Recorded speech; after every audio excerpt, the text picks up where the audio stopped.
Hi there. In this video we will be opening up the Einhell 8 amp hour 18 volt power exchange battery.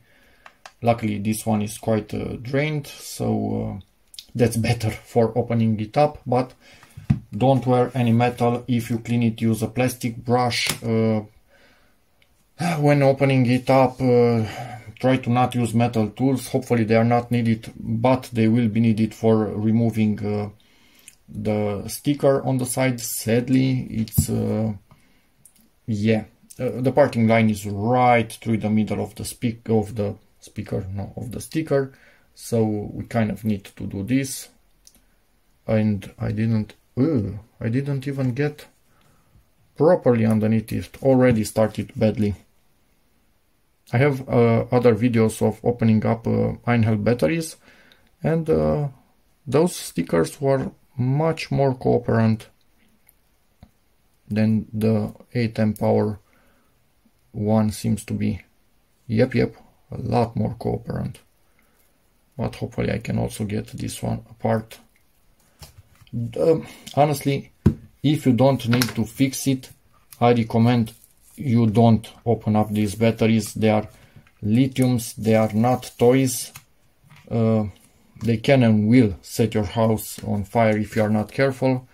And also, as you can see, they get apart quite hard, quite badly, so they will not look too nice when you are all said and done with things. I wish reselling would be made a bit easier for us, maybe over many years, but then again, these are quite high power batteries, so who knows how smart it is to resell them in a DIY fashion. Okay, managed to take that apart without destroying it too much. Hopefully I will do the same on the other side.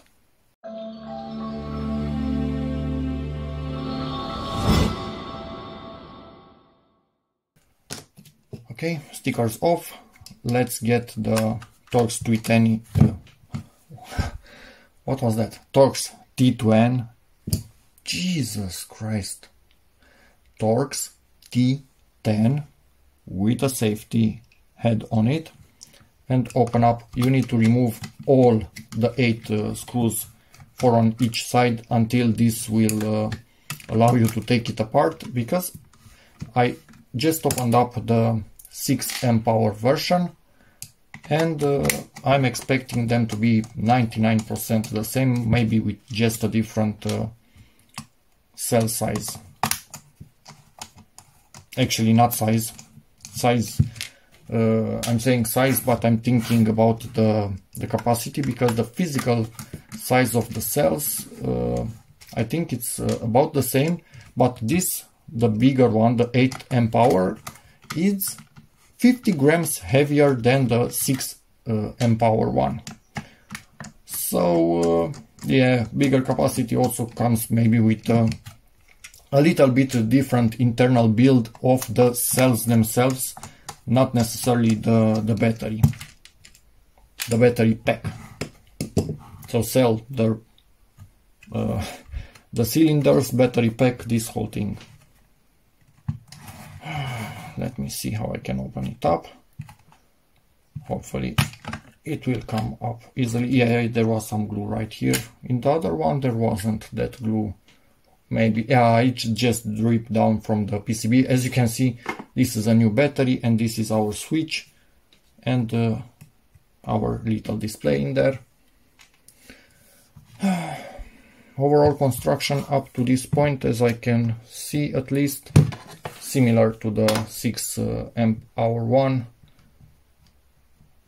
Yeah, and the glue holding us. I hope I don't need to try this. No, it went in the end. You can see the rubber, it's actually going through here, maybe to keep it everything together. Or this could be the injection point for the rubber from that mark right there, because there isn't another one. So maybe through here, coming out and filling everything. Who knows? big bus bars. I'm expecting this to be the cutoff switches when it's fully discharged, and maybe also the switches for the charging when the cell is charging. Everything potted, so we cannot see the chips themselves. This wasn't here on the 6 amp hour one. I think it's a shunt in there. So basically the shunt seems to have a cooling going all around to this beefy copper heatsink. It's a bit different. Also here we are cooling something deep in there. I think there's another shunt. We will see it better in the video where I compare a few different types of sizes of cells. We will see the differences between them. All of them seem to have this capacitor right here on the PCB. And yep, that seems to be about it. I saw something in here, but no, it's not a crack. I thought it's a crack, but no, it's just from the soldering. It's the joining point between the two solders in there. Like here, for example, same thing. You can see that line. It's not a crack. So yeah, this is even more hidden than the 6 amp hour one. With all of this, the PCB is almost fully hidden. If you want to see any info on it, kind of here it is, but not much. And we cannot see any info on the cells. We cannot take them apart. They have these two clips in here, but we would need to unsolder everything to take this apart. When this is closed up, the screws go through everything, so they keep it together even better. Temperature sensor right here, and the cells, from what I measured on the 6 amp hour version, are 21700 model, and to have 8 amp hours, there are 2 in parallel and then banks in series, 5 of them to get the 18 volts. This should have 4000 milliamp hours or 4 amp hours each cell. Parallel we get the 8 amp hours. Let me just show it to you next to the smaller, if I can actually say smaller, for a 6 amp hour battery these days. You can quite see they are similar, but this one has the heatsink that the other doesn't over the shunts. Cool. And this is a beast, honestly. So yeah, just the cells are bigger. Now I don't need to clean this one because it's brand new. I got them and then decided, hey, I should take the batteries apart to see what changed over the generations and with different capacities. And I'm taking you into this journey with me. I don't really like opening up brand new stuff, but hey, sometimes you just need to know what's inside, and it's quite cool. So yeah, next let's close it back up, because honestly there's not much more that we can actually do in here. The color of the batteries, these are a kind of purple, not purple, or no, it's not purple, bluish, I don't know. The other ones are gray in the 6 amp hour, which probably means nothing, but hey, there's that. And if you want to see all of them compared, separate video in the description.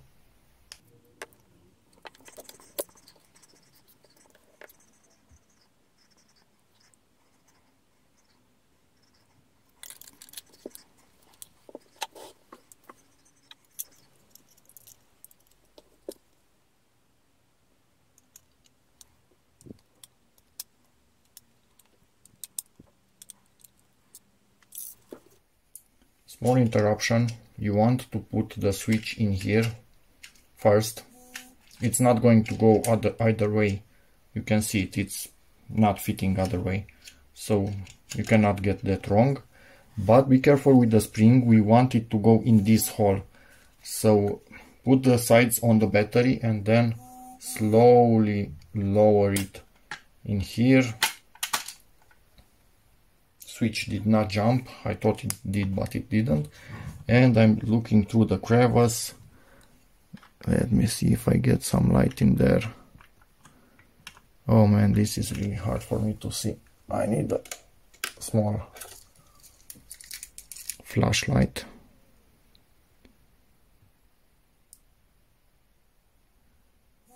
I think it's in the hole. Kind of annoying, but hey, it is what it is. And it will not go easily in place. Yeah, I think it's in the hole. So in theory, at this point, you close it. The spring will try to open it apart because it's pushing on this. So yeah, switch is working. Now we can start basically putting the screws back in here.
Eight amp power back in place. Yes, we have some bubbles, it seems, in here. I think we can get them off. They might get out by themselves. Oh, actually we should have a crack a bit higher in here between the two plastics, and maybe we can push them out to there. Do they matter? Absolutely not at all. Yes, we have some marks that we did open it up. Does it matter? Not at all. Everything working as it should. Happy camper. I was looking at it, you can see here it's coming out, but they all seem to be like this, the ones that have two sides. So nothing really that we can do in here. It's not out of place. It is what it is. So yeah, there's that. Probably from the injection when cooling down or something, it bows out a tiny bit. Affects absolutely nothing. And that's about it for this video. We saw what we have inside. My only complaint, the sticker seems to be worse than the sticker from the 6 amp hour battery. At least it's harder to peel off without damaging it. Maybe it's intentional so people don't put their fingers in here, which I kind of agree with. But yeah, overall, good battery, zero issues. We could see design differences and things like that needed to be cooled down more, like those shunts. And yep, we'll be putting this to good use. In a separate video I will try to see if having two of these versus two of the 4 amp will make a change in my lawnmower. If it will also help it cut easier and not only give it more runtime, we'll see. But yeah, up until now, I like them. So, hope this video helps you, in which case, please give it a like, check out my other videos, and as always, see you in the next one. Bye.